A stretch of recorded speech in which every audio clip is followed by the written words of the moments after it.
1.1 miles to go. Okay. Oh, there we go. Are you still running? No, I'm done. How? Woo. How you feeling? Like I didn't consume enough calories, not enough electrolytes to do 15 miles, but I got it done. I had to hike the last 2 miles because I felt I was gonna pass out.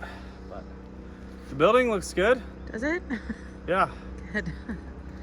I left Caitlin in charge of the trim work, and it looks like she's done an amazing job.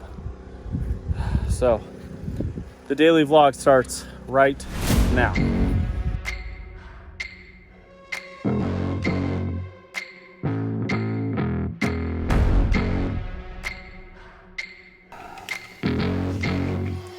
All right, so today's daily vlog technically is not a daily vlog. This is going to be more of an instructional video about the deals that we looked at these last couple days. I did not do a great job of actually going over what the purchase price and what was offered at the storage facility yesterday. So if you haven't checked out that video, you can click on it right here.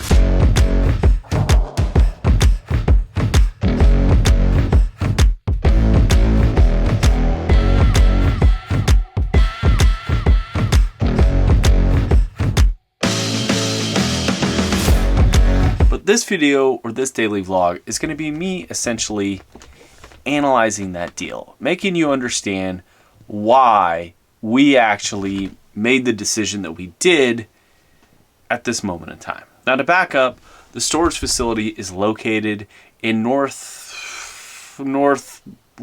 Arkansas, kind of near the border of Missouri and Oklahoma, next to like the Ozarks. Probably the biggest thing that I could tell you is like the origin story of like the show Ozarks. That's kind of the area that I'm talking about. There's a big giant lake very nearby it, and that was kind of the draw.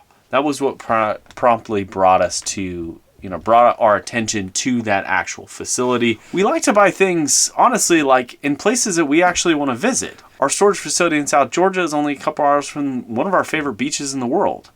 Some of our other, single family real estate is near like some of the coolest lakes in Georgia, and other properties like the one that we're sitting here in Langley, Oklahoma. It's next to a very awesome lake that we have not experienced because it's November and it's way too cold to go out there. But at some point in time, this is a draw. This is an attraction. This is a place where we could see ourselves spending some time. And not to mention, down the street is like an ATV side-by-side Jeep trail mecca. It's like the Rubicon, but in the middle of Oklahoma. Now, this particular property that we went to yesterday, I had been to once before. I'd actually gotten on an airplane and looked at the property that we're currently at right now that we're fixing up. And I actually looked at 3 other properties. One was in Conway, which is about an hour north of Little Rock. And then I looked at one which was in the middle of nowhere, about 2.5 hours from Little Rock, Arkansas. And I made this kind of giant loop in the south here. And the 4th and final property was the one that we saw yesterday. And the reason why it attracted me was because of the potential, like we talked about yesterday in regards to the RV, boat storage, and also the self-storage currently at the property. But what also attracted me was the actual area. The area, honestly, is beautiful. Like I could see building a house there, and like my son going to school there, and us, playing golf at some of the most magical golf courses. One was designed by like Tiger Woods, and it's only like 30-40 minutes away. And that was a big draw. Now, another big draw for these types of facilities that we're going after are ones that need love. They need some of our charm, that Cardinelli capital that we can kind of sprinkle it on and make that business flourish. And those things are pretty much, they're very simple, but self-storage facilities in the grand scheme of things are an old business. These businesses are cash style businesses. These are businesses where, people built them and it's essentially their retirement. So there's not a whole lot of technology. We can go in and, clean it out, paint it. But also we can add things like a website and automate the system so people can actually rent a unit in the middle of the night. And those are the things that we're really, really good at. We can take a very old school style business, sprinkle a little technology, add our flavor to it, and let it flourish. Now, as the storage facility sits currently, there's currently 30 self-storage units available. It's about a 25-foot wide, 110-foot long building that sits on 4 acres. There's also 16 covered RV or outside type storage where you could store an RV, a boat, a side-by-side, a Jeep, or whatever that you don't mind letting sit outside that's just covered. But also what we knew about was there's also 3 8 by 40 foot containers, essentially really inexpensive way to add more storage to your storage facility by just adding used containers, painting them. They're really great. We've got a couple of them on our Georgia property. People love them because they're watertight, wind resistant, and they keep all the mice out. Like they're actually quite awesome. But it's also an inexpensive way to add some units rather fast. Now the purchase price on this facility is $225,000. We found this particular deal on Crexy, and I reached out to the listing agent who ended up showing it to us. And that's how we found it. Now, the thing about this property that I really loved was the potential of adding more storage and more boat and RV storage, because there's essentially a flat 4 acres. There's already a gate, it's completely fenced, and it's somewhat graveled, and it's, to be honest with you, like in a pretty cool location. Now, the reason why we thought this particular property was overvalued was because of that $225,000 price mark. When you look at self-storage, in order to rebuild that exact facility on a piece of land, to be honest with you, it would cost significantly less. And the reason why I say that is because, well, self-storage buildings are essentially just concrete with a metal shell with some roll-up doors sitting on top of that concrete. And the lot of land in Arkansas, to be honest with you, in a relatively remote area is not that expensive. So a replacement cost of that actual property is not $225,000. And another thing that we had to look at was the current occupancy. When you're buying a self-storage facility, because it's so inexpensive to build, you're buying a business. And oftentimes when you're buying a self-storage business, you're buying the revenue. You're not buying the buildings. You're buying the actual business. Now the buildings come with it because it's a commercial, piece of real estate, and there's that, real estate aspect to the business. But overall, when you insure that building, it's not going to be insured for $225,000 because the replacement cost is not $225,000. It's going to be closer to be honest with you, like 30 grand.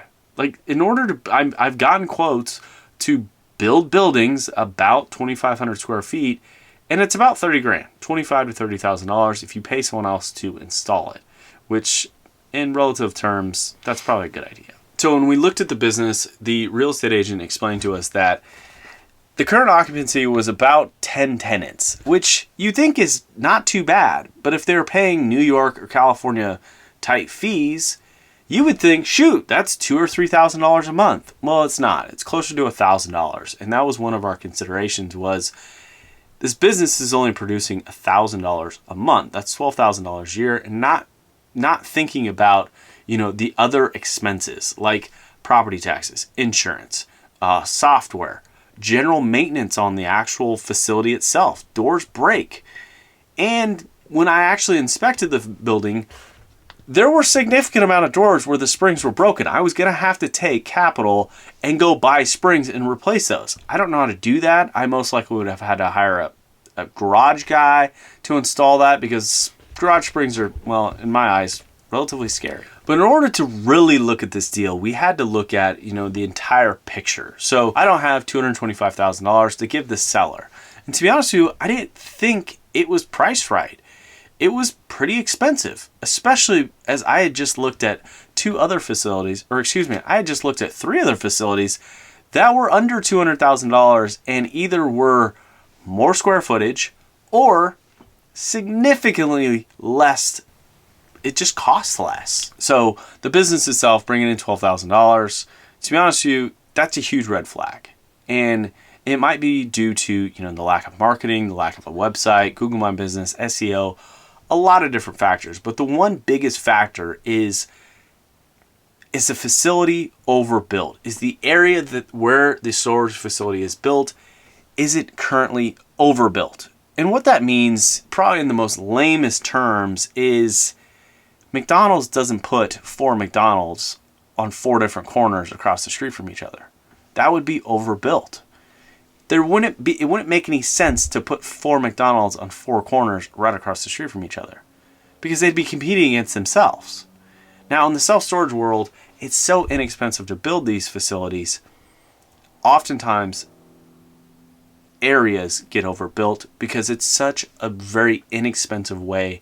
And a lot of times, cities, counties, it's relatively easy to build. You don't need a lot of permitting. So that was one of my biggest concerns. And that, to me, was the giant red flag. If this facility was so great, had so many opportunities, where were the people? So we did what we normally do. We got in the truck and we drove to the facility yesterday and tried to find the people. And as you drive through these towns, you realize that there isn't a big concentration of people. I didn't see anybody walking around. When you drive by the city signs, the population says 175.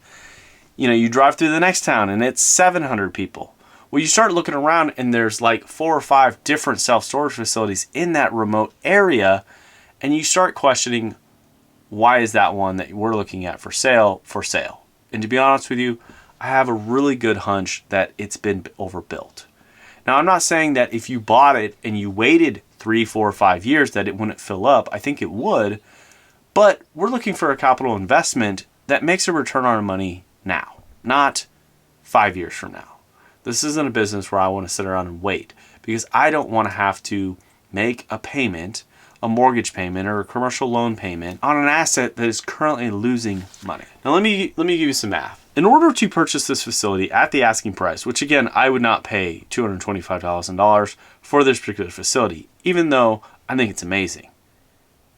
I think it's honestly worth more like $125,000 or $150,000, keeping in consideration the amount of land that's available there. On a purchase price of $225,000 with 25% down, that's $56,250,000 down, your monthly payment would be $1,359.44, not including property tax, not including insurance. Now, if the business itself is bringing in $1,000 and your monthly expenses, especially when you take into the fact that you're going to have to mow the darn thing every 2 weeks, the power, the insurance, and making the necessary repairs, the facility itself, as it sits, does not cash flow.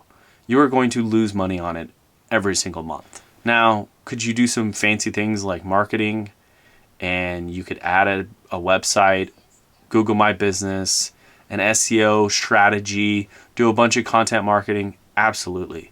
But if the population and the people aren't there to rent the storage unit, well, you're just going to go out of business. And that's not a risk that I'm willing to take. And these are some things that you have to consider.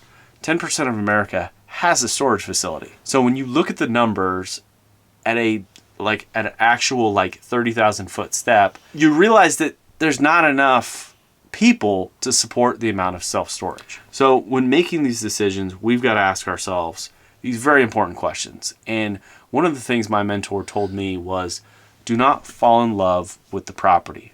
Do not fall in love with the dream of the property or the potential of the property. Look at the numbers and then make an educated decision, because this is a business decision. This is an idea. This isn't an idea where you can make millions of dollars. This is your money at risk. Make a sound decision. And if the information that you've collected does not add up, then don't make the investment. No matter how good a facility it could be, or how great an RV park it would be. And like my wife said yesterday, we're not real sure we want to spend 3 years in Arkansas. I love Arkansas. I love driving through it. I love playing golf in it. Heck, I even like the Bentonville Airport. It's the cutest little thing I've ever been to. But to be quite honest with you, I don't want to have to live the facility to make it make sense financially. So again, it's one of those things when you're looking at a self-storage facility, understand that you're making an educated decision. You're not making a decision with your heart. okay? Anyways, until tomorrow, when the daily vlog is back up and running. Cheers.